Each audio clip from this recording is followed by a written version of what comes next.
Assalamualaikum warahmatullahi wabarakatuh. Selamat pagi, semoga sehat selalu ya untuk mahasiswa sekalian. Kembali kita melanjutkan materi APG ya, yang pada pertemuan kedua ini adalah lebih ke arah review matriks aljabar ya. Jadi satu semester materi aljabar di review dalam satu pertemuan ya, ditambah dengan nanti vektor acaknya. Jadi cukup banyak ya, tapi tidak sedetail aljabar tentunya, ya, karena diasumsikan ini adalah merecall saja ya, merecall yang sudah pernah dipelajari di aljabar. Baik, pertama kita sampaikan mengenai konsep jarak ya. Ini menjadi konsep yang sangat penting dalam statistika gitu ya. Ini yang nantinya ada konsep tentang ukuran penyebaran ya. Itu lebih menggunakan konsep jarak nantinya. Ya. Nah, konsep jarak itu digunakan untuk mengkaji sebaran tiap amatan terhadap ukuran pemusatan data. Jadi seberapa jauh ya data itu menyebar dari titik pusatnya. Ini juga untuk deteksi outlier ya ataupun untuk mengecek kesamaan karakteristik. Ya, semakin kecil jaraknya dianggap bahwa karakteristiknya itu makin dekat ya. Makin jauh jaraknya, makin jauh ukuran jaraknya dianggap punya karakteristik yang makin berbeda gitu. Nah, ada banyak ukuran jarak yang dipelajari tentunya ya. Di sini hanya disampaikan dua ya. Dua diantaranya adalah Euclidean distance dan Mahalanobis distance. Ada juga Manhattan distance ya. Dan sebagainya ya, banyak sekali itu konsep jarak ya. Di sini disebutkan hanya dua saja dulu.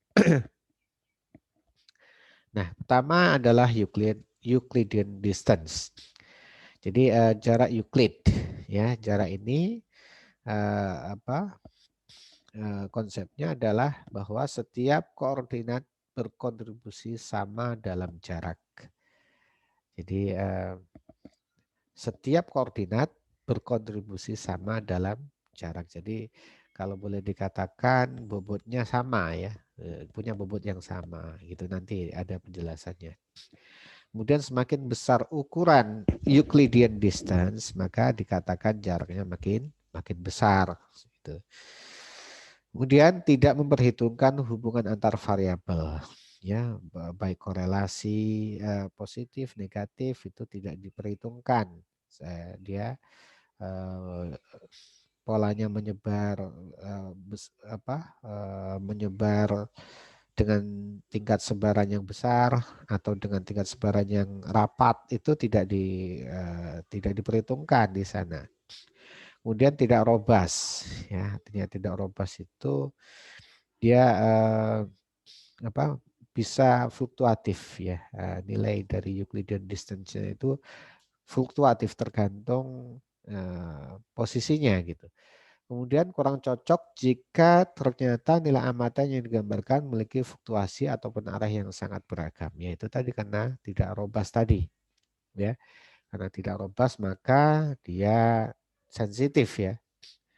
Ya, sensitif sehingga tidak cocok kalau datanya itu punya fluktuasi yang atau arah yang sangat beragam ya, fluktuasi atau arah yang sangat beragam. Ini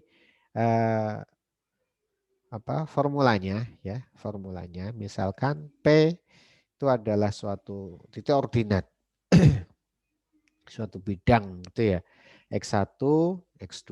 Jadi bidang X1 garis X1 dan X2 ya. Jadi itu merupakan dua amatan yang digambarkan dalam sumbu koordinat. Maka jarak P terhadap titik pusat atau originnya ya, itu adalah dirumuskan dengan DOP atau distance OP. Nah, ini adalah jarak menggunakan Euclid ya. Jadi dianggap punya kontribusi yang sama, nah, X1 dan X2 meskipun ya di sini ya gini ya. Ini misalnya di sini adalah X1, di sini adalah X2. Kalau ditanyakan di sini misalnya ini adalah titik P, ya ini adalah originnya, ya maka ini jarak antara titik origin dan titik P ini, titik P itu adalah X1 dan X2, ya itu adalah ini rumusnya, ya. Jadi dia dianggap punya kontribusi yang sama tadi yang slide sebelumnya. Maka kuadrat dari jarak itu adalah X1 kuadrat plus X2 kuadrat. Ya gitu. Kalau ada 3 sumbu, berarti nanti ada plus X3 kuadrat. Ya, ada 4 sumbu, 5 sumbu, dan seterusnya. Itu semakin banyak ya gitu. Jadi ini ya, sederhana dia konsepnya itu ya. Jadi akar dari ini masing-masing sumbunya itu ya, X1 kuadrat ditambah X2 kuadrat, ini caranya ya. Atau kalau hanya bidang begini saja, jadi karena ini mendatar ini tegak ya, dan ini saling tegak lurus, maka ini seperti sisi miring dari Pitagoras kan gitu ya, sisi miring dari Pitagoras. Itu kalau hanya bidang begini. Nah, kalau udah 3 sumbu ya sudah lain lagi ceritanya ya. Nah, kemudian bentuk umumnya menjadi seperti ini ya, ada P sumbu di sini sudah melibatkan banyak sumbu ya. Kalau ini tadi contohnya hanya 2 sumbu, ini sudah P sumbu. Di mana P itu adalah X1 ya, X2 sampai XP. Maksudnya P ini adalah titiknya, titik ya, titik satu titik, kemudian O-nya dari origin ya, ini dari origin ya, di mana titik itu dibangun dari P sumbu ya, dari P sumbu ya. Nah, kemudian apabila ada 2 titik gitu ya, ada 2 titik, jadi kan ini satu titik dibangun dari P sumbu. Kalau yang contoh ini satu titik dibangun dari 2 sumbu. Kemudian kalau ada titik satu lagi key di sini ya, ada titik key di sini ya, ini key. Di mana key juga di sini juga gitu ya, punya apa koordinat juga di sini. Maka jarak P dan Q di sini ya, yang diselisih ini ya. Ya. Jadi dirumuskan dengan X1 min Y1 kuadrat plus X2 min Y2 kuadrat plus bla bla bla plus XP min YP kuadrat. Jadi selisih dari kedua pasangannya masing-masing. Ya. Jadi misalnya di sini adalah 2 kemudian 5 ya. Di sini adalah misalnya 6 3 misalnya gitu ya. 6 4 gitu ya. Nah, maka jarak dari P dan Q adalah akar dari ya. Jadi sini 6 dikurang 2 kuadrat ya, 6 dikurang 2 kuadrat ya ditambah dengan di sini 4 dikurang 5 kuadrat ya, 4 dikurang 5 kuadrat. Nah, ini caranya ini. Ya, caranya. Berarti adalah akar dari 2 kuadrat 4 ditambah 1 berarti akar 5 ya. Kalau contohnya adalah 25, di sini Q-nya itu 64. Jadi 6 dikurang 2 kuadrat plus 4 dikurang 5 kuadrat. Itu jarak P dan Q ini. Berarti ini adalah yang dimaksud jaraknya tadi ya. Nah, itu jarak. Kemudian kalau ada P sumbu juga sama tadi ya. Ditulis dalam bentuk umumnya seperti ini. Gitu. Oke. Itu Euclidean distance. Berikutnya adalah Mahalanobis distance. Nah, ini yang sering disebut sebagai jarak statistik. Jadi jarak yang sudah memperhatikan keragaman nilai amatan. Maka di sini tentu sudah tidak sama lagi ya. Sudah kontribusinya sudah beda. Kalau tadi kontribusinya sama, sekarang kontribusinya tidak sama. Misalnya X1 dan X2 ini ditentukan oleh ragam data pertama. Kemudian yang X2 ini ditentukan ya dibagi dengan ragamnya. Tentu kalau nilai ragamnya ini berbeda, maka ini juga akan berbeda secara kontribusi kan gitu ya. Ini kalau ini makin ragamnya makin besar, ya kan? Makin besar, maka ini kan berarti dia kontribusinya makin kecil. Kan sebaliknya kalau ini ragamnya makin kecil, dia kontribusinya makin besar. Gitu. Ya. Nah, ini adalah jarak Mahalanobis. Jadi jarak yang sudah mempertimbangkan keragaman datanya. Ya gitu. Ini X1, X2 ya, jarak antara misalnya di sini ya.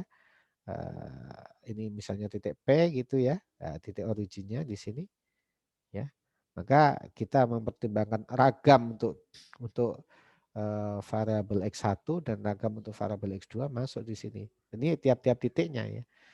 Tiap-tiap titiknya dihitung jaraknya antara titik tersebut dengan origin. Ya, itu. Kalau kita mau mencari jarak uh, uh, dari origin.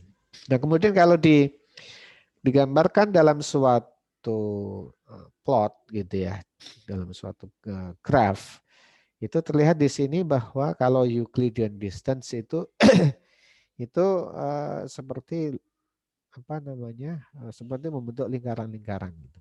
Jadi tadi kontribusinya dia sama, beda dengan Mahalanobis. Mahalanobis seperti elips ya, seperti elips. Jadi data tertarik kepada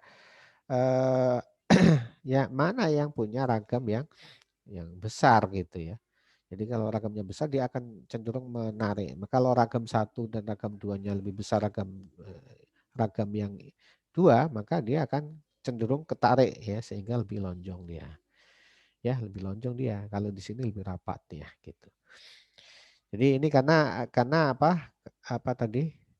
Ada pengaruh dari ragam, pengaruh dari kerapatan data ya sehingga begini. Kan ini tentu lebih fair ya. Di sini akan bisa ketarik kalau pakai data, bisa tertampung kalau pakai jarak Mahalanobis. Tapi kalau pakai Euclid ya seolah-olah ini tidak harus dibikin lingkaran besar lagi gitu ya.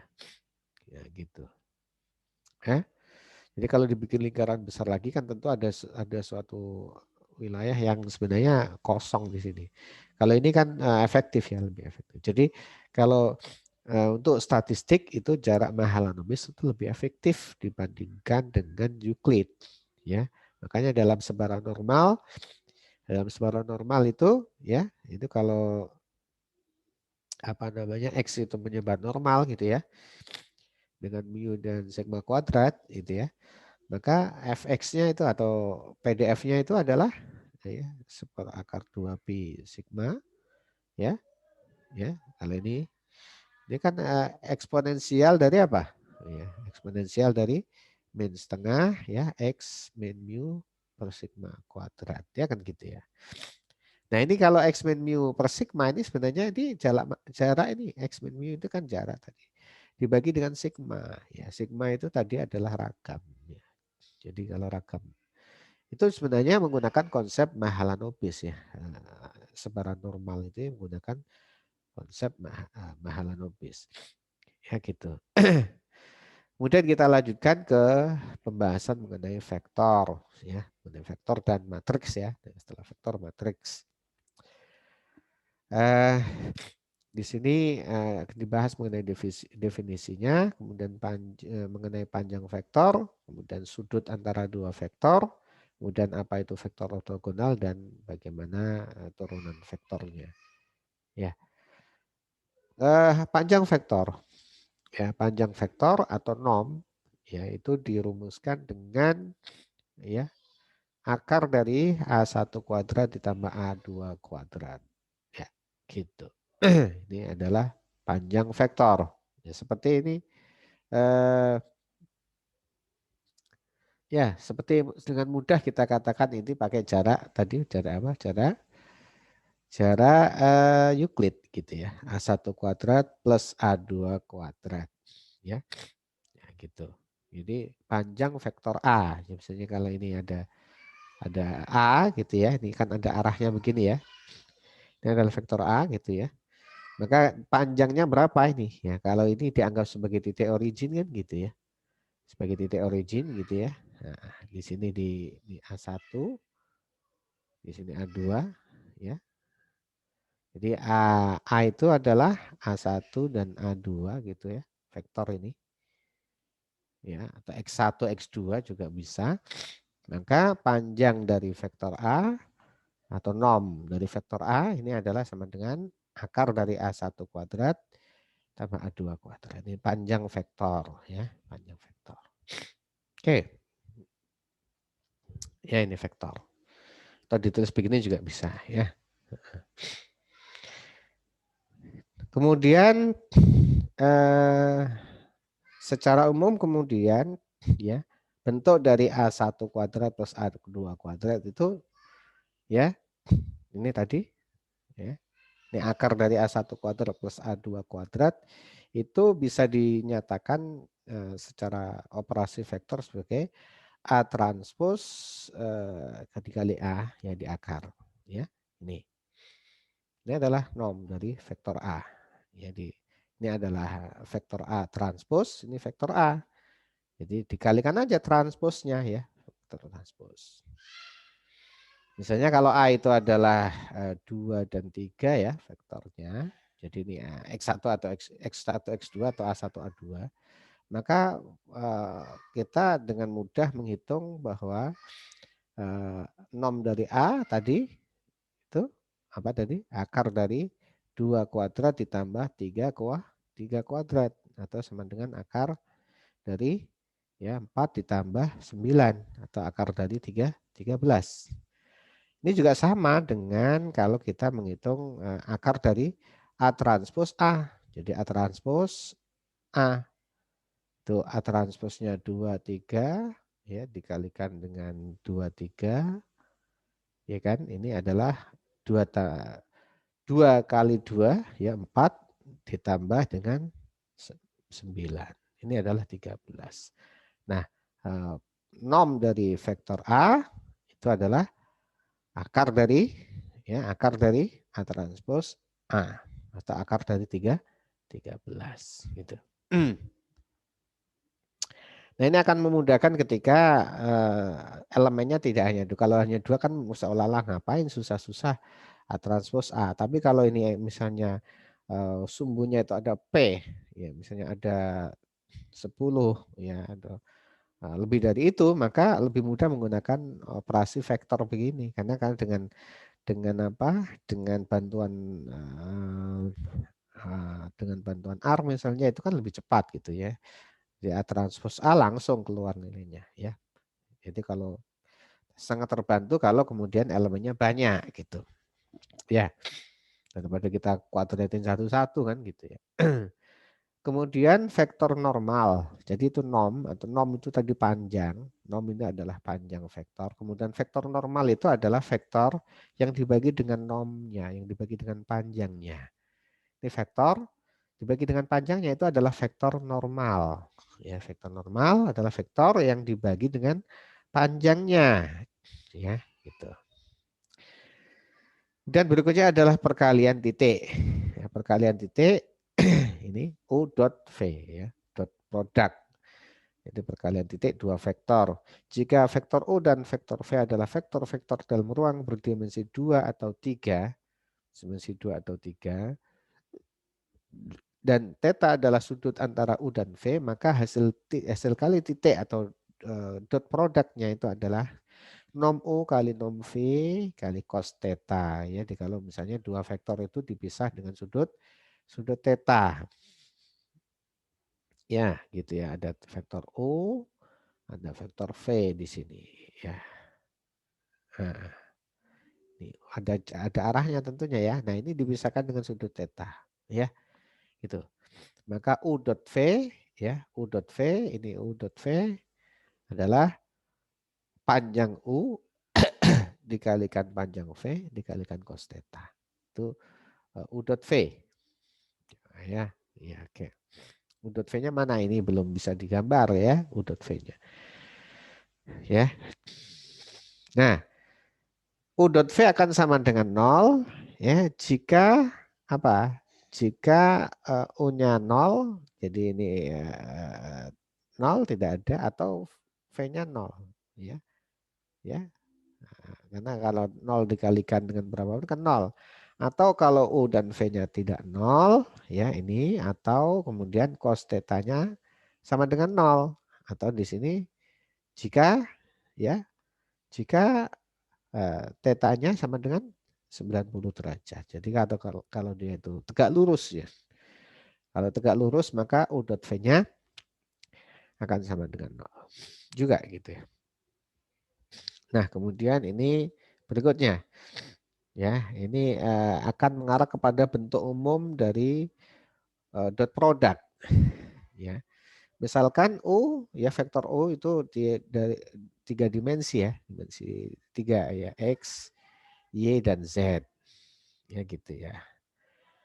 Kemudian V juga 3 dimensi ya, dan dua-duanya vektor tak nol ya. Jika theta adalah sudut antara U dan V, maka hukum kosinus menghasilkan demikian. Jadi ini seperti berada di ruang ya, di suatu ruang gitu ya. Di suatu ruang U dan V, di mana dua vektor tadi itu dipisahkan dengan sudut theta. Ya ini di dalam suatu ruang gitu ya. Ruang. Ya. Nah, maka kita kalau ingin mencari panjang dari PQ, ya panjang dari PQ, ya ini panjang dari PQ, ya ini dikuadratkan, panjangnya dikuadratkan lagi gitu ya. Jadi kalau panjangnya hanya ini di akar, tapi ini dikuadratkan jadi kuadrat panjang gitu ya. Itu adalah U kuadrat plus V kuadrat min 2 UV cos theta. Gitu ya. Min 2 UV cos theta. Kenapa? Karena ini ya 2 UV cos theta ini pada tak lain adalah ya UV cos theta tak lain ini adalah U dot V. Kan gitu ya. Ya. Ya kalau kuadrat kan begitu ya. Kalau selisih dua kuadrat kan A ya A min B kuadrat kan gitu ya. Jadi kan A kuadrat dikurang A ditambah B kuadrat min 2 AB kan gitu ya. Jadi ini sebenarnya U dot V, ya U dot V itu adalah norm U, norm V, cos theta. Nah, gitu. Jadi P dan Q itu ya boleh ditulis dengan vektor V min vektor U, normnya ya kuadrat gitu ya. Ini PQ. Ya kan ini di sini ditulis PQ gitu ya. Di sini PQ, ya PQ itu ya boleh dikatakan vektor V ya dikurang vektor U, panjangnya kan begitu ya, panjangnya. Dan kemudian dikuadratkan di sini. Ya. Ini kita tulis lagi di sini nih, kita tulis di sini lagi. Ya, kemudian ini sebenarnya tak lain adalah U dot V. Nah, oleh karena itu U dot V-nya akan menjadi ini. Ya. Nah, ini kalau diurai lagi, ya itu akan saling menghilangkan U dot V-nya dan masih ada dua perkalian UV-nya ya. Ya. Ini kan gitu. Maka kemudian U dot V itu secara umum, secara mudah ya ditulis dengan ya U1 V1 plus U2 V2 plus U3 V3. Ya. Oke, gitu.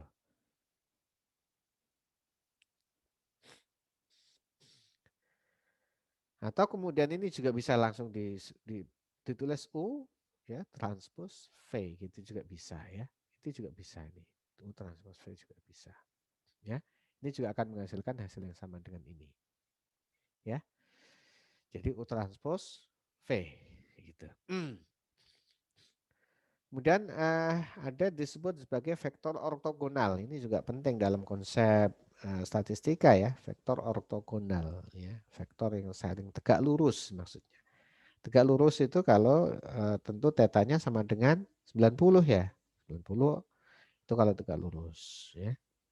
Atau kalau di ini ya, ini vektor 1, ini vektor 2 gitu kan, ini tegak lurus nih 90.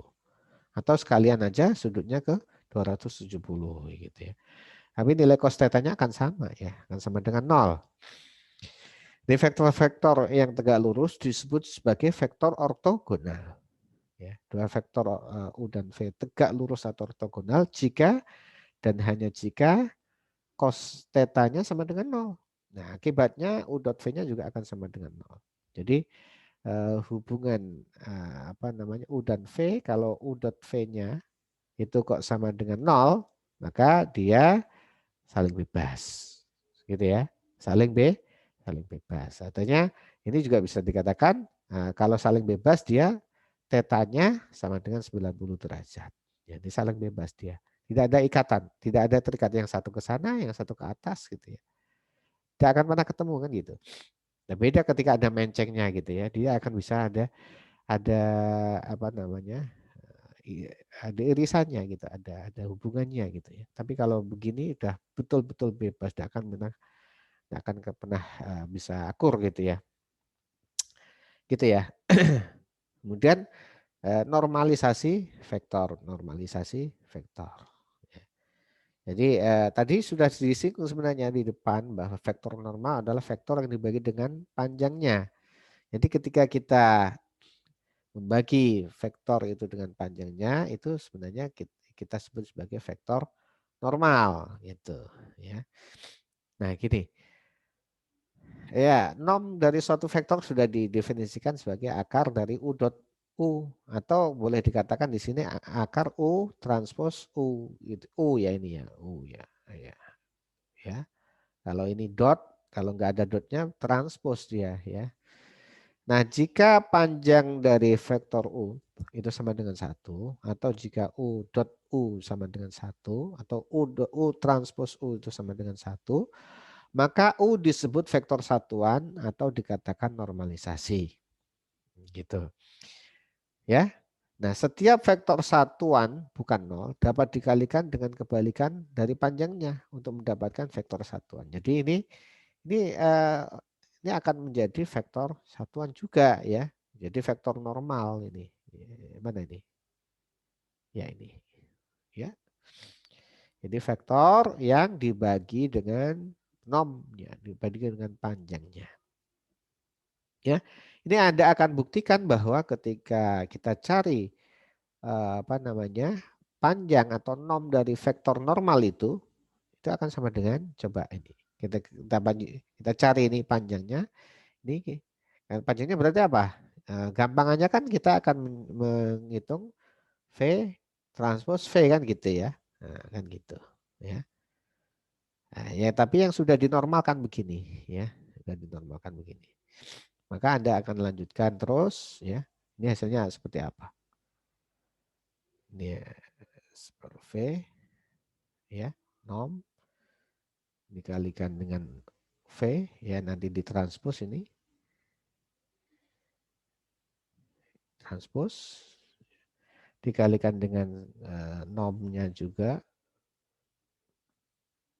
dikalikan dengan V ya. Tapi ini V-nya bukan tidak ada tanda ininya ya gitu. Ya.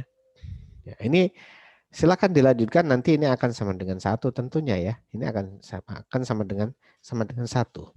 Ya, karena sudah jelas bahwa nanti di sini kelihatan V transpos ya kali V lagi itu adalah nom ya, nom. Nah, nom kuadrat maksudnya. Yang di sini ini juga nom yang kuadrat. Jadi atas dan bawah akan saling membagi ya. Sesuatu yang sama yang saling membagi itu akan sama dengan 1 gitu.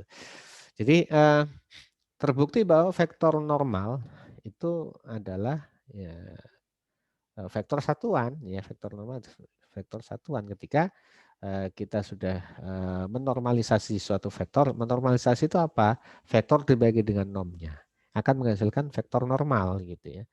Vektor normal yang nanti nomnya akan sama dengan 1. Ya.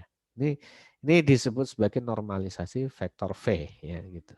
Atau menormalkan vektor gitu.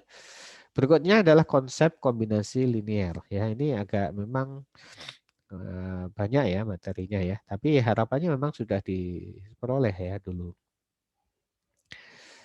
Kombinasi linier ya. Misalkan V adalah suatu ruang vektor. Ruang vektor berarti terdiri dari vektor-vektor gitu. Atas medan K.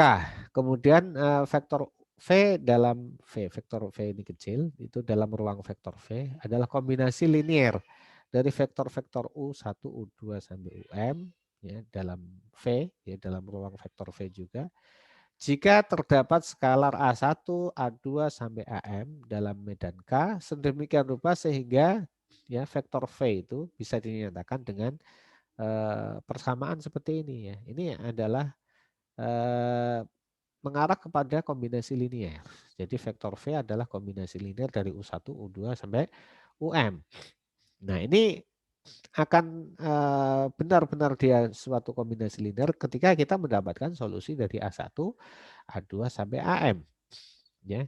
Kalau ditemukan solusinya. Ya, kalau tidak ditemukan solusinya ya berarti bukan kombinasi linear ya. Oke. Ini contohnya. Contohnya misalnya vektor V itu ya 3, 7, 4 ya dalam ruang berdimensi 3.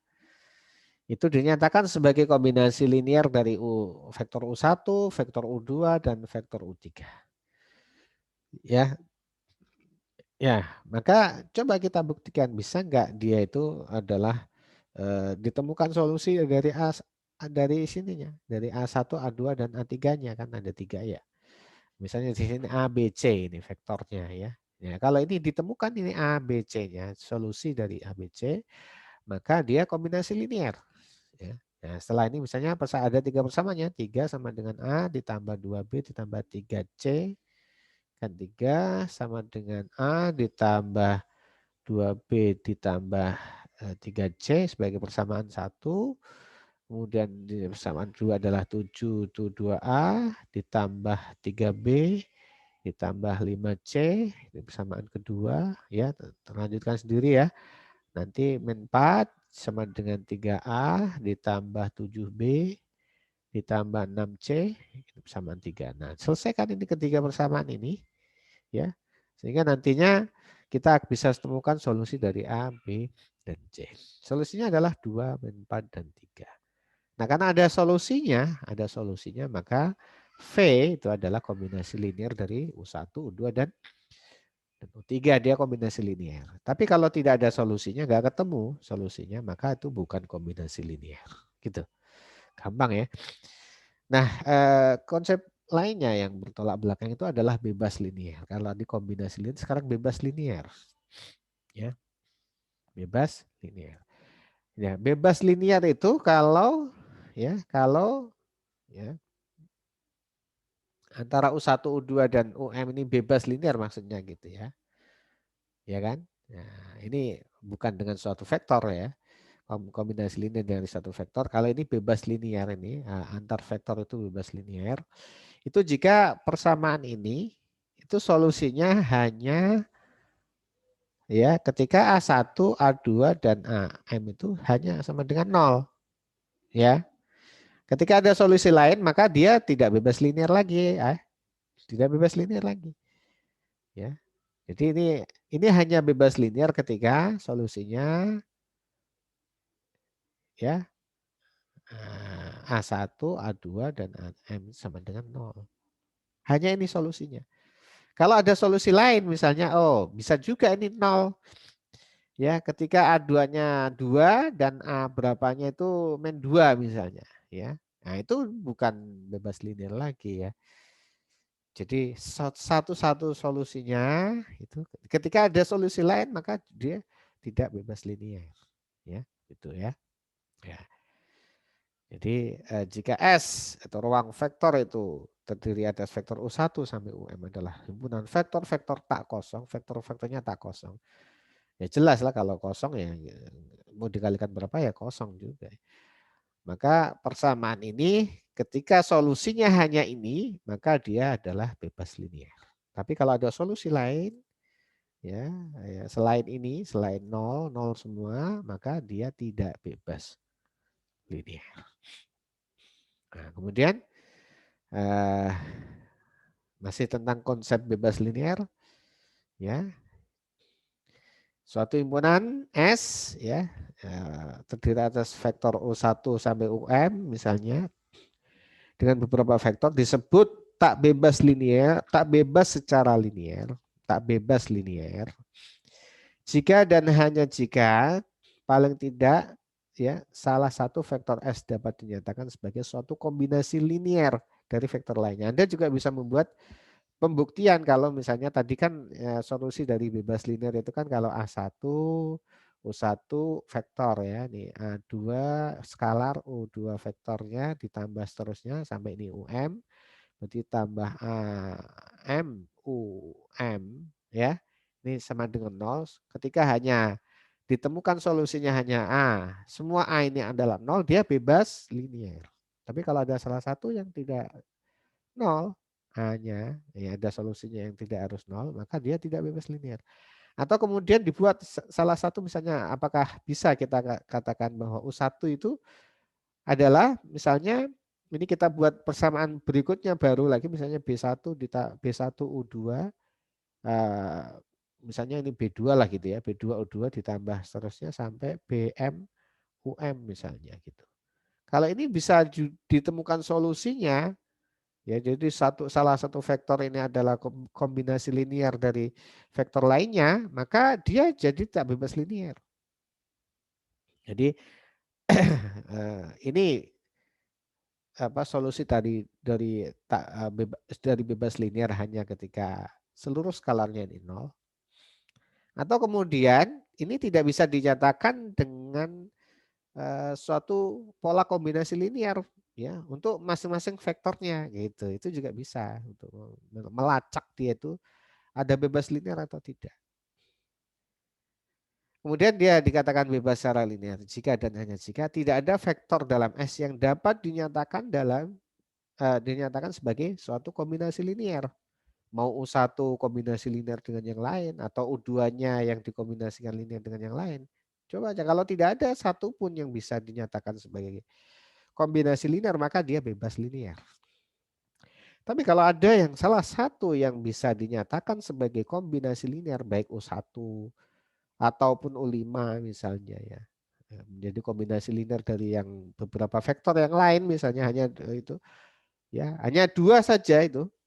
Ya, maka misalnya kita hanya bisa membuat suatu kombinasi linear dari U2 adalah misalnya kombinasi linear dari ya A1 U1 ditambah A3 U3 saja misalnya. Ini bisa dicarikan solusi, bisa dapat solusinya.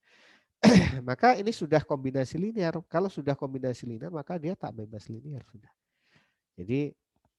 Jadi bukan bebas linear lagi gitu ya. Nah, bebas linear ini penting juga dalam suatu basis ya atau apa namanya pondasi dari ilmu statistik ya, bebas ya, kemudian tak bebas itu kombinasi linear dan sebagainya. Dan berikutnya kita ke matriks ya. Ya kalau tadi vektor sekarang matriks. Nah, ini matriks itu ada baris ada kolom. Ya, nih, ya. Kemudian ini kalau dibuat apa namanya polanya bentuknya seperti ini umum ya, ini IJ dan elemen matriks. Elemen matriks I baris ke 1 sampai M, J adalah kolom 1 sampai N. Ya, biasanya dinotasikan dengan A gitu ya. Di baris kolom ya, dimana kalau kita apa namanya ini adalah kombinasi apa namanya gabungan dari vektor-vektor ya, vektor-vektor kolom ya. Atau vektor-vektor baris juga bisa ya, kita bila dari barisnya berarti dia vektor-vektor baris atau vektor-vektor kolom ya. Macam-macam matriks, ada matriks bujur sangkar kalau baris dan kolomnya sama gitu ya, tidak ada masalah ya. Dan di sini ketika matriks bujur sangkar itu punya ciri dia punya apa namanya punya keistimewaan dia apa namanya punya diagonal utama gitu ya, punya diagonal utama. Kalau bukan matriks bujur sangkar tidak punya diagonal utama gitu. Ya kan? Ini matriks bujur sangkar. Kemudian ada matriks baris, ada matriks kolom ya biasa saja. Ada matriks nol ya kalau semuanya nol. Kemudian ada matriks diagonal. Matriks diagonal itu kalau hanya komponen diagonal utamanya yang tidak nol. Kalau komponen nilainya nol, diagonal nol juga, maka dia matriks nol, gitu ya. Jadi khusus disebut matrik diagonal itu kalau hanya diagonalnya yang tidak nol. Dan dia matrik bujur sangkar tentunya ya.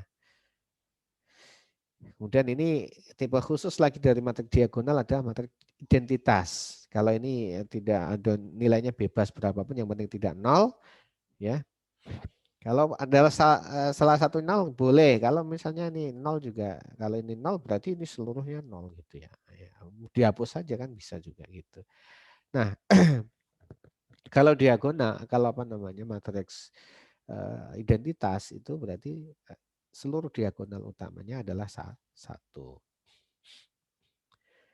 Kemudian ada dinamakan matriks simetris ya. Simetris ini kalau matriks bujur sangkar di mana ya diagonal atas segitiga atas dan segitiga bawah ini sama gitu ya. Dua-dua ini berarti matriks simetris ya. Ada sku simetris kalau dia matriks simetris salah satunya itu adalah negatifnya ya, fungsi negatifnya ya. Oke. Kemudian operasi matriks ya, ini mereview saja ya. Dikatakan sama kalau seluruh elemen dari kedua matriks itu sama. Ya ini contohnya. Kemudian operasi penjumlahan biasa saja, penjumlahan matriks tidak susah ya. Dibalik A plus B sama dengan B plus A tidak masalah ya. Ini contohnya ya, gampang. Ini kemudian perkalian matriks dengan skalar. Ini contohnya ya, matriks A dikalikan dengan min 2, skalar min 2 menjadi matriks B menjadi min 2, min 4, min 6, min 8, min 10, min 12. Kemudian ini ada perkalian matriks ya, biasa ya. Mengulang saja. Harus bisa ini ya perkalian matriks, ini contohnya. Kemudian sifat-sifat perkalian matriks ya. Jadi tidak masalah ya ketika kita mengalihkan A kali B plus C, ini A kali B, kemudian plus A kali C ini ya bisa. Ya, atau kita jumlahkan dulu kemudian kita kalikan A juga bisa ya. Oke. Nah, hati-hati adalah tidak bisa dibalik begini. Matriks A kali matriks B tidak sama dengan matriks B dikalikan A ya, tidak sama gitu ya. Kalau matriks A-nya ukurannya adalah 3 kali 5, kemudian matriks B-nya adalah 5 kali 2 gitu ya. 5 kali 2, maka A kali B jadi 3 kali 2. Ya, gitu kan. Tapi B kali K nggak bisa kan gitu. B kali A nggak bisa. Jadi nggak ini penting ini. Ya. Jika A kali B sama dengan A kali C itu belum tentu B sama dengan C nih ya, belum tentu. Ya, tergantung isi. Kemudian adalah Kronecker product ya, Kronecker product ya, seluruh elemen di matriks C itu menjadi pengali dengan di matriks D kan gitu ya. Jadi ini di recall lagi penggunaan Kronecker product ya. Jadi kalau misalnya A itu adalah ukurannya 2 kali 2, kemudian B itu adalah ukurannya 3 kali 3 gitu ya. Maka Kronecker dari B, A Kronecker B itu akan menghasilkan matriks yang ukurannya langsung ini. Jadi 6 kali 6 kali 6 gitu. Jadi nanti seluruh elemen A11 kali B ya, kemudian A21 kali B jadi dipasang. Jadi ukuran matriksnya membesar menjadi 6 kali 6. Gitu. Transpose ya dibalik ya. Ini apa namanya? Sifat-sifat dari transpose ya. Di matrik transpose ditranspose menjadi matrik itu sendiri ya. Kemudian ini skalar tidak ada terpengaruh dengan transpose gitu ya. Nah, ini tidak masalah ya. Nah, perkalian ini ya dibalik ya. Ini khusus A kali B ditranspose itu adalah B transpose kali A transpose ya. Kemudian determinan, ya, banyak cara mencari determinan ya. Ya, ini sudah dipelajari tentu, bahkan mungkin di latihan mungkin sudah secara manual mungkin 4 kali 4 ya, 5 kali 5 bahkan itu secara manual sudah tentu dicobakan ditugaskan ya saat aljabar gitu ya. Jadi di sini hanya mengulas saja bahwa determinan itu juga dibahas penting ya di dalam materi ini. Jadi kalau di R itu cukup det A ya, itu pakai function det A itu sudah mendapatkan determinan. Mau A itu 10 kali 10 ya, kalau cara manual mungkin bisa sehari ya. Ini kalau ini langsung det A gitu aja ya. Kemudian inverse juga ya. Inverse itu juga apa namanya? Sekarang fungsinya sudah ada ya, tapi paling tidak sudah pengalaman bagaimana menghitung inverse ya. Jadi penting itu ya. Kalau matriks apa ya, matriks itu tidak bisa dibagi dengan matriks lainnya, tidak bisa. Kemudian A dibagi B nggak bisa ya. A dibagi B nggak bisa. Yang ada adalah A B inverse gitu ya. Kalau A membagi A dibagi dengan matriks A dibagi matriks B itu tidak ada. Yang ada adalah matriks A dikalikan B inverse gitu ya. Nah ini apabila A dan B adalah matriks penjuru sangkar, maka apabila kita bisa menyatakan bahwa A kali B itu sama dengan identitas, maka nantinya kita akan bisa memindahkan ini menjadi bahwa A itu adalah inverse dari matriks B gitu ya. Gitu ya.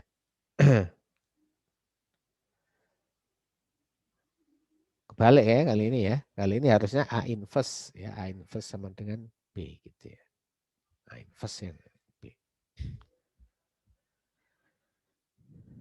Ya. Kemudian kalau matriks A itu bisa di-inverse, maka matriks A itu non-singular disebut. Tapi kalau tidak punya inverse, bagi dia adalah disebut matriks singular. Ya gitu ya. Nah ini ini contoh ya matriks inverse. Dan kemudian matriks dikalikan dengan inverse-nya itu akan menjadikan atau menghasilkan matriks identitas. Ya, beberapa metode mencari matriks inverse banyak sekali ya. Ya, tapi kalau sekarang sudah dibantu dengan software. Kemudian partisi matriks ini untuk menyederhanakan nanti operasi ini. Operasi matriks kadang-kadang kita dalam operasi matriks itu fokus di beberapa bagian dari matriks sebenarnya, tidak seluruhnya. Sehingga bisa saja matriks yang besar itu kita partisi ya menjadi beberapa matriks yang kemudian operasinya lebih sederhana sebenarnya ya. Tetapi nanti tidak mengurangi esensi dari matriks keseluruhan ya. Jadi suatu matriks bisa dipartisikan menjadi submatriks dengan cara hanya mengikutkan beberapa baris atau kolom dari matriks aslinya. Aturan-aturan yang dipakai untuk mengoperasikan matriks partisi persis sama dengan mengoperasikan matriks biasa. Ini contohnya ya. Oke, bisa kalian baca, kalian amati ya. Kemudian ini matriks ortogonal atau matriks saling bebas. Itu kalau dia punya pola ini bahwa tadi matriks transpos dikalikan matriksnya sama dengan identitas. Atau kalau yang tadi di vektor tadi, kalau vektor tadi ini kan U transpos, ya vektor U transpos dikalikan vektor U sama dengan 1. Itu juga ortogonal ini. Ini ortogonal vektor, kalau ini ortogonal matriks. Ya kalau ortogonal matriks itu jadi A transpos A itu sama dengan identitas. Kali ini vektor itu sama dengan 1 gitu. Jadi kira ini adalah vektor ortogonal, kali ini adalah matriks ortogonal. Ya, gitu. Identitas ini isinya satu-satu ya, di diagonal utamanya satu-satu semuanya ya. Nah, kemudian teoremanya, misalkan P dan Q itu matriks ortogonal, ukurannya M kali M. Dan A adalah matriks sembarang, ukurannya M kali M juga.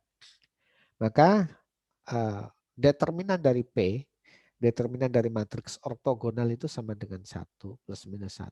1 ya, determinannya. Kalau dia matriks apa? Ortogonal. Kemudian ya determinan dari P transpos AP itu akan sama dengan determinan dari A gitu ya. Determinannya akan sama dengan matriks A. Jadi karena P transpos P tadi itu identitas kan gitu ya. Sehingga determinannya tinggal A. Kemudian perkalian P dan Q yang sama-sama matriks apa? ortogonal, sama-sama matriks ortogonal berarti P. P itu juga identitas, Q transpos Q itu juga identitas sebenarnya. Maka P kali Q juga nanti akan menjadi matriks ortogonal juga. Jadi PQ ini juga nanti akan apa namanya berlaku juga ya PQ transpos gitu ya kali PQ itu juga akan menjadi identitas ya. Ini kan bisa langsung P transpos P, Q transpos Q yang sama-sama identitas ya.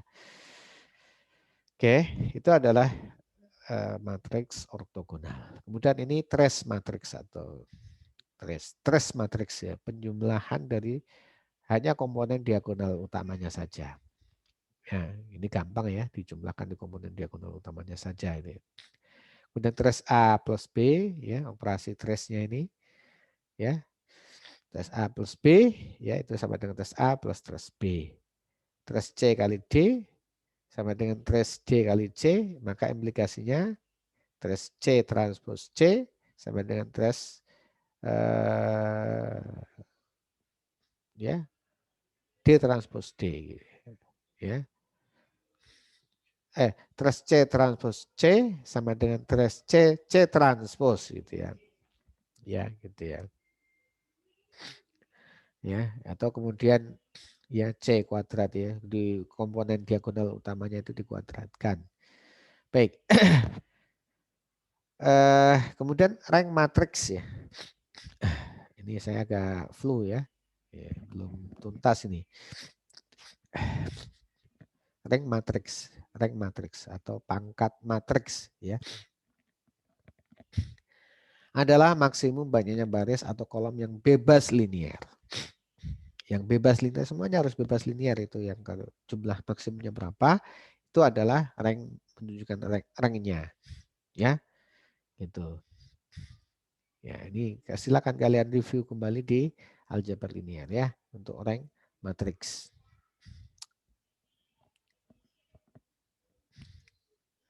Matriks A ya ukuran n kali n dikatakan singular ya jika semua baris dan kolomnya saling bebas linier ya, saling bebas linier. Atau kemudian determinannya sama dengan 0 atau kemudian dia tidak punya inverse ya dikatakan singular ya. Kalau determinannya 0 kan tidak punya inverse. Karena inverse itu akan membagi determinan kan. Kemudian ini akar ciri dan vektor ciri ini nanti penting ya untuk keberlanjutannya berikutnya ini sangat penting sekali ya vektor ciri dan akar akar ciri.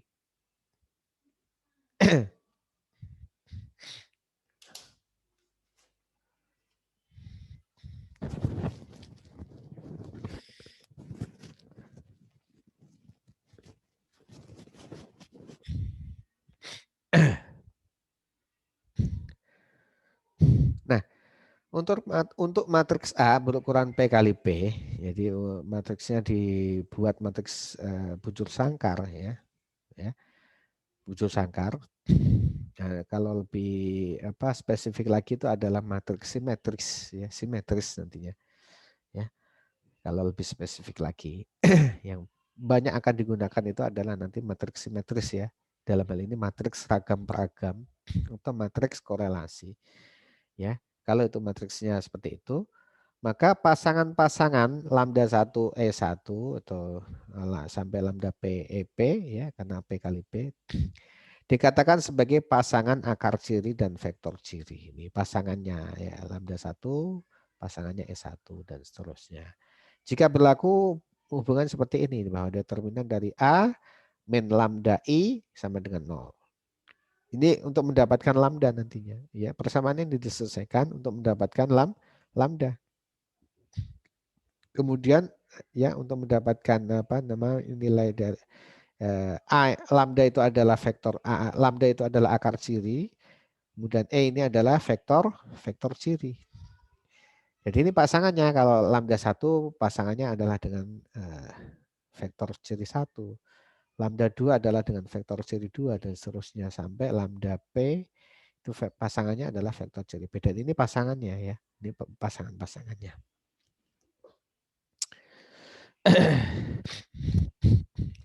Ya, ini untuk mendapatkan lambda. Jadi kalau ada suatu A matriks A itu adalah 2, 0, 5, 0, 5, 3 misalnya gitu. Ini akan bisa dicari lambda, mencari apa namanya, bisa dicari 2 lambda ya, ada dua akar ciri dan pasangannya masing-masing vektor ciri. Ya, cara mencarinya adalah yang pertama selesaikan dulu ya persamaan ini ya. Determinan dari A dikurangi lambda I itu sama dengan 0.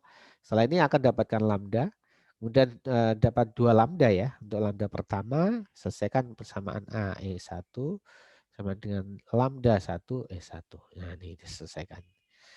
Kemudian dinormalisasikan vektor apa namanya? Vektor cirinya ya, harus dinormalisasikan. Karena salah satu dari karakteristik dari vektor ciri itu adalah dia vektor yang normal, vektor normal ya, dinormalisasi. Kalau belum normal, dinormalisasi. Berikutnya adalah bentuk kuadrat ya, bentuk kuadrat. Quadratic form ya dari suatu matriks ya. Ya, matriks A ya berukuran n kali n ya, bujur sangkar. Ya, kemudian X adalah suatu vektor bebas, vektor sembarang. Vektor sembarang ukurannya n kali 1.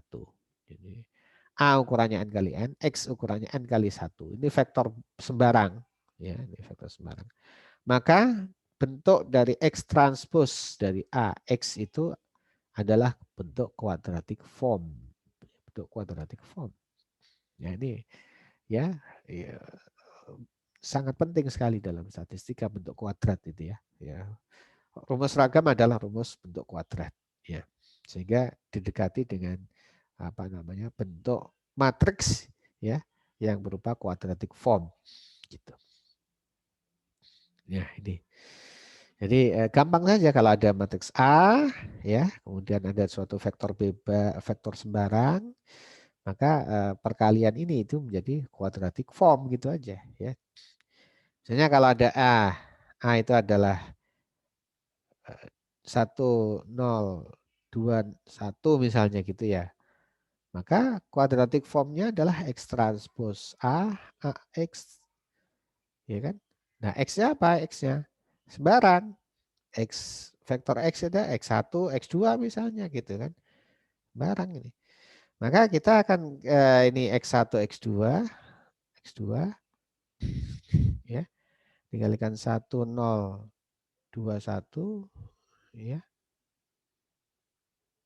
Ya, kemudian dikalikan X1, X2. Nah, ini menjadi apa ini?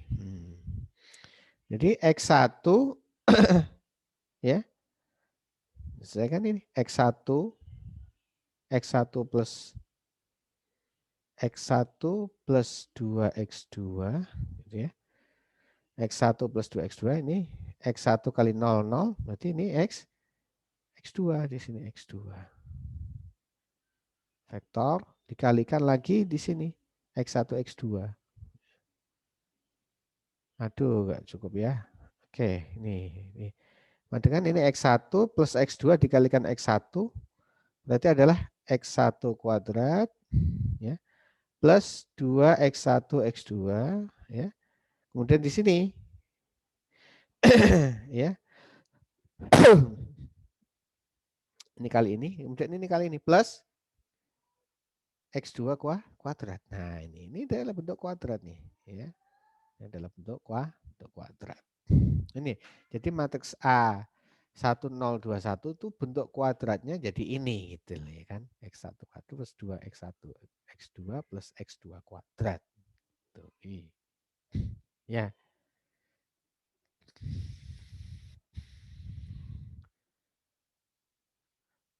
Oke. Ya. Ya, bentuk umumnya ini. Saya seperti perkalian kuadrat biasa ya. Ini adalah bentuk kuadratnya, plusnya. Ini adalah perkalian dot produknya kan gitu ya. Oke. Nah, kelanjutan dari quadratic form atau matriks kuadrat ya tadi bentuk kuadrat. Jika bentuk kuadratnya itu ya akan menghasilkan solusi yang 0, maka dia sifatnya menjadi definite positif. Jadi matriks A tersebut adalah definite positif. Nah, jika matriks A tadi itu bentuk kuadratik formnya itu ya menghasilkan nilai yang selalu lebih besar dari 0 untuk sembarang vektor X, ya, maka dia adalah definite positif. Tapi kalau kuadratik formnya itu ya ada yang sama dengan 0, maka dia semi definite positif. Gitu. Ya, semi definite positif. Ini kalau yang tadi, yang ini, ya, yang tadi matriks A tadi, yang di matriks A tadi itu apa? Berapa tadi? 1021 ya. 1021. Kemudian menghasilkan kuadratik formnya itu X transpose A X itu adalah tadi X1 kuadrat ditambah 2X1 X2 ditambah X2 kuadrat gitu ya. Nah, nanti kalau berapapun nilai kita masukkan, kalau dia lebih besar sama dengan lebih besar dari 0, maka dia matriks definite positif. Ya. Selain X-nya sama dengan 0 ya, selain X-nya sama dengan 0. Mau negatif, mau positif silahkan saja, yang penting tidak 0, kalau mau memasukkan 0 ya 0 ya. Kalau memasukkan nilai berapapun X, sembarang X gitu ya, yang tidak 0, hasilnya selalu positif, maka dia definite positif. Misalnya min 1 dan 2 ya, apakah dia positif? Ya. Di sini terlihat bahwa hasilnya apakah selalu positif? Ya, Anda harus buktikan bahwa ini akan selalu positif atau tidak. Ya. Dimulai dari misalnya min 1 misalnya. Min 1 ya. Ini kalau negatif kuadrat ini positif juga kan? Ya, positif. Kalau positif semua nilai positif positif. Kalau bagaimana yang satu negatif, satu positif gitu. Ya. Misalnya kalau min 5 dan 1 misalnya. Ya. Negatifnya di besar. Nah, min 5 dan 1. Jadi X1-nya adalah min 5, X2-nya adalah 1 misalnya. Masukkan saja ini, min 5 adalah 25, dikurangi ini, dikurangi 10. Ya. Kurangi 10 kali 1. 10 ditambah lagi 1. Tetap positif ya. Makin besar negatifnya justru makin malah ini kan bentuk kuadratnya ya. Maka ini akan bisa dikatakan bahwa ini akan selalu lebih besar dari 0. Sehingga matriks A ini adalah definite positif. Tapi kalau ada juga ditemukan yang bukan hanya lebih besar dari 0, tapi sama dengan 0 nantinya, maka ya kalau sama dengan 0 itu berapa misalnya? 1 misalnya gitu. Kalau 1 dan min 1 ya. 1 dan min 1 coba. Kalau X1-nya min 1, X2-nya adalah 1 misalnya. Jadi nanti 1 ditambah negatif ya, 2, ya kan? Ditambah 1. Nah, ini sama dengan 0. Nah, tentu ini akan begini. Nah, kalau begitu maka matriks A itu adalah bukan definite positif tapi semi definite positif. Jadi harus bisa apa? Ya memang masukkan mencoba-coba nilai begitu. Ya. Jadi matriks A ini adalah matriks semi definite positif. Nah, akibatnya apa ketika matriks itu definite positif? Akibatnya adalah semua akar cirinya akan positif. Semua akar cirinya akan positif. Tapi kalau dia semi definite positif itu akar cirinya ada yang positif, ada yang nol. Gitu ya.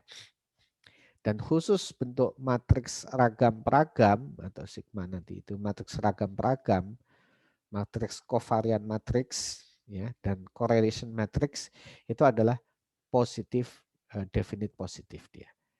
Ya, khusus untuk matriks ragam itu dia punya sifat definite positif. Nanti kalian dalam latihan harus akan banyak buktikan itu. Ya.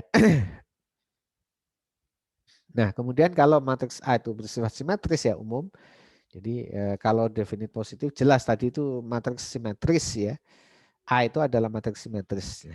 Tapi kalau tidak tidak harus definit positif atau semi definit positif gitu. Maka akar ciri dari A adalah real. Real itu ya bisa negatif, ya bisa positif, bisa nol gitu ya. Ini kan umum ya, ini kan umum. Ya, umum ya. Umum tidak harus. Artinya bisa bukan definit positif, bukan semi definit positif, ya bisa yang lain ya. Ya, itu maka dia akar cirinya real. Real itu bisa negatif. Ya, real itu bisa negatif. Dan tetap ya bahwa vektor ciri itu akan saling ortogonal. Tetap ya. Oke.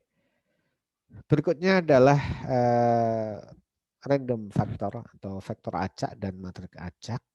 Jadi yang dinamakan dengan vektor acak adalah vektor yang elemennya merupakan variabel acak, ya, variabel acak atau peubah acak, ya. Ya, peubah acak itu apa? Ya, peubah acak itu apa? Peubah acak yang bisa memetakan ya suatu kejadian ke dalam apa bilangan real, yaitu adalah peubah acak fungsi ya. Peubah acak itu adalah sebenarnya sebuah fungsi yang memetakan ya kejadian ke dalam apa namanya kejadian ke dalam bilangan real. Misalnya apa kejadian keluarnya uh, apa gambar dalam pelemparan koin itu kan kejadian ya. Kemudian kalau keluar gambar itu setengah ya peluangnya akan jadi setengah. Dan kalau keluar angka juga akan punya peluang setengah gitu. Atau kemudian 1010 gitu ya. Yang keluar gambar itu 1, keluar angka itu 0 gitu. Itu adalah peubah acak. Ya, kemudian random matrix adalah matriks yang elemennya merupakan vektor acak. Vektor acak kalau elemennya adalah peubah acak. Matriks acak itu adalah kalau matriks yang vektornya adalah vektor acak. Nah, X, ya, matriks XIJ dengan elemen IJ, XIJ merupakan matriks acak berukuran N kali P. Maka nilai ekspektasi dari setiap nilai X atau setiap elemennya itu adalah ini. Ya, ini. Ya, ini kalau pakai continue, ya. Ini kalau dia discrete, ya. Ya, dari nilai harapan untuk masing-masing elemen, ya. Oke, kemudian ini kalau apa? Nilai harapan dari X1, X2 sampai XP itu adalah mu1, mu2 sampai mu P dan ini adalah menjadi vektor mu. Jadi nilai harapan dari matriks X ya ukuran N kali P ya di mana ada P variabel gitu ya, maka akan menghasilkan vektor mu ukurannya P kali 1. Kemudian covariance-nya atau covariant matriksnya ya akan menghasilkan matriks ukuran P kali P. Ini rumus dari covariance ya, nilai harapan dari X min mu ya kuadrat. Ya, nilai harapan dari X min mu kuadrat. Ini adalah variance ya, gitu. Ini kalau pakai continue, ini kalau pakai discrete. Iya. Ini adalah covariance ya. Oke. Jadi ini matriks covariance-nya ya. Ya. Ukurannya P kali P. Jadi ini nanti yang ini yang dikatakan sebagai matriks yang definite positif. Kalau dicari akar cirinya positif semua gitu nantinya. Ya. Jadi karena punya kekhususan cara mencari matriks kovarian itulah yang kemudian menjamin bahwa matriks kovarian itu definite positif nantinya. Dan ini adalah matriks korelasi ya kelanjutannya. Ini matriks korelasi ya. Diagonal utamanya 0 ya, kemudian off diagonalnya ya tidak bukan 0 1 ya, diagonal utamanya 1. Off diagonalnya antara min 1 sampai 1. Ini adalah kovarian dibagi dengan akar varians. Ya. Oke. Ini sudah ditugaskan di materi pertama ya di sebelumnya ya. Nah, hubungan antara covariant matrix dan correlation matrix ya. Ini ada suatu apa namanya? Suatu boleh dikatakan perantara di antara hubungan keduanya itu, hubungan antara E atau sigma ini adalah covariant matrix dan rho. Atau saya suka R ya. Kalau saya itu suka menggunakan notasi R ya. Ini adalah correlation matrix. Itu hubungan antara ini itu disambung dengan ini apa ini kalian sebutkan ya. V pangkat setengah ini ya. Itu akar dari matriks seragam tetapi di komponen diagonal saja. Ya, yang off diagonalnya dinolkan. Jadi matriks diagonal dari standar deviasi ya, matriks standar deviasi. Jadi di sini standar deviasinya ya 1 yang lainnya 0 ya. 2 ini di akar ini semuanya ya. Ini akar dari sigma P ya. Ini 0 ini. Nah, ini yang menjadi perantara hubungan antara matriks seragam dan matriks korelasi ya. Maksudnya gimana? Ya, kalau untuk mencari matriks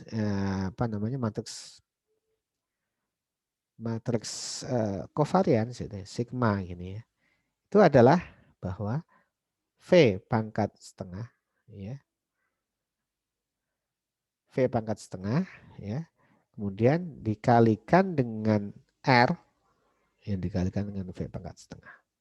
Ini akan menjadi matriks ragam-ragam. Jadi kalau di sini adalah diperoleh akar ragam, di sini nggak perlu dicari ini di komponen ini. Akar ragamnya, kemudian ke matriks korelasinya akan bisa dicari matriks ragamnya. Nah, kalau kemudian hanya diketahui matriks covariance, ya, kalau diketahui matriks covariance, tentu kita bisa mencari matriks V pangkat setengahnya. Kita akan dapatkan R itu adalah ya ini sudah ada di sini. Jadi V pangkat min setengah dikalikan sigma V pangkat min setengah. Nah ini adalah hubungan antara matriks peragam, matriks covarian dan matriks korelasi. Jadi dengan menggunakan operasi matriks ya. Gini. Ini hubungannya nih. Perhatikan ini ada setengah, ini min setengah. Kalau min setengah ini berarti adalah seperakar. Ya. Kalau V pangkat min setengah ini langsung isi seperakar sigma 11, seperakar sigma 22, seperakar sigma PP. Ya, ini dicatat ini. Ya, kalau salah satu diketahui maka kalau R-nya diketahui, ya matriks korelasinya diketahui dan kemudian akar ragamnya diketahui, kita akan bisa mencari matriks covariance secara utuh. Ya, matriks covariance secara utuh. Yang matriks covariance ini itu utuh ini ya. 1 2 sampai sigma 1P ya, sigma 22, ini sigma PP, ini sigma 2P. Ya, ini ukurannya adalah P kali P. Ya, utuh dia. Nggak gampang ini mencari ini ya. Ya. Jadi kalau udah diketahui salah satu dari matriks ragam atau matriks covariant, kita akan bisa mencari yang lainnya karena hubungannya erat sekali ya. Disambung dengan matriks standar deviasi, matriks akar dari ragamnya. Oke, ya. Nah, berikutnya adalah untuk kalian latihan, silahkan dikerjakan poin-poin di bukunya Johnson ya. Untuk dikerjakan secara kelompok ya, memanfaatkan diskusi secara kelompok. Baik, terima kasih atas perhatiannya ya. Mohon maaf atas segala kekurangannya. Selamat belajar dan tetap jaga kesehatannya. Assalamualaikum warahmatullahi wabarakatuh.